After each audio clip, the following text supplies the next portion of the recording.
Ensuite, l'auteur a dit, et la parole d'Allah Azza wa Jal, وَتَجْعَلُونَ رِزْقَكُمْ أَنَّكُمْ تُكَذِّبُونَ. Et vous répondez aux grâces de votre Seigneur par la plus infâme ingratitude. Selon Ali radiallahu anhu, le messager d'Allah sallallahu alayhi wa sallam a dit à propos de ce verset, vous dites, la pluie est tombée grâce à grâce à telle et telle étoile. Et le hadith a été rapporté par Ahmed al-Tirmidhi ainsi que d'autres. Ici, le prophète sallallahu alayhi wa sallam a expliqué ce verset comme signifiant, où il a donné un exemple de ce verset, la parole de ceux qui disent lorsque la pluie tombe, la pluie est tombée grâce à telle étoile, grâce à cette étoile. Ainsi, il attribue les bienfaits qu'Allah Azza wa Jal lui a accordés à autre qu'Allah. Et c'est là le sens du verset qu'on a évoqué. Et vous répondez aux grâces de votre Seigneur, c'est-à-dire aux bienfaits qu'Allah Azza wa Jal vous donne. Comment vous répondez et comment vous remerciez ces bienfaits-là? En étant ingrat et en attribuant ces bienfaits-là qu'Allah vous a accordés à autre que lui.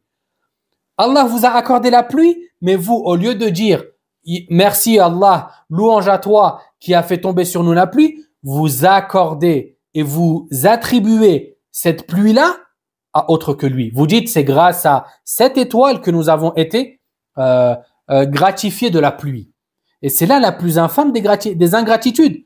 Le fait de remercier celui qui a été bienfaisant envers toi en te montrant ingrat envers lui. Subhanallah. Et c'est la raison pour laquelle Allah Azza wa Jalla dans le Coran a dit وَقَلِيلٌ مِّنْ عِبَادِيَ الشَّكُورِ.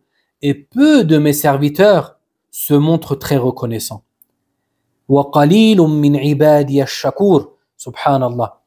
Ici Allah Azza wa Jalla attire notre attention sur l'une des adorations les plus illustres dans notre religion, le fait de se montrer reconnaissant envers les bienfaits de son Seigneur, le fait de se montrer reconnaissant envers Allah pour les bienfaits qu'il nous a accordés. Combien de fois dans la journée on remercie Allah Azza wa Jal pour tout ce qu'il nous a accordé?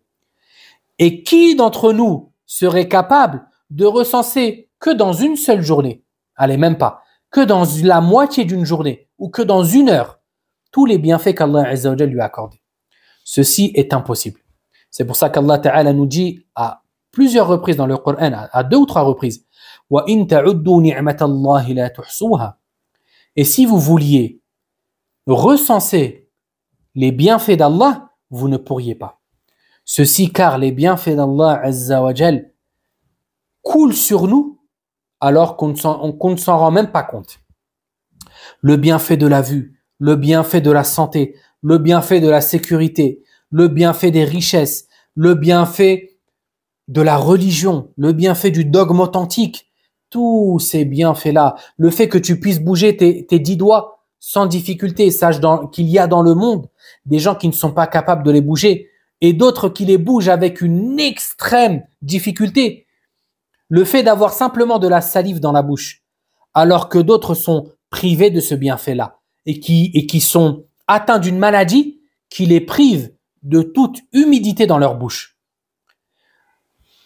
Le fait de pouvoir sortir sans te protéger du soleil.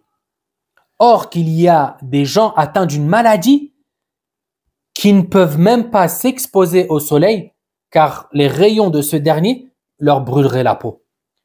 Subhanallah. Ainsi donc, il est primordial pour le musulman que de remercier son Seigneur jour et nuit pour tous les bienfaits qu'il lui a accordés. Qu'Allah Azza wa Jal nous compte parmi ses serviteurs très reconnaissants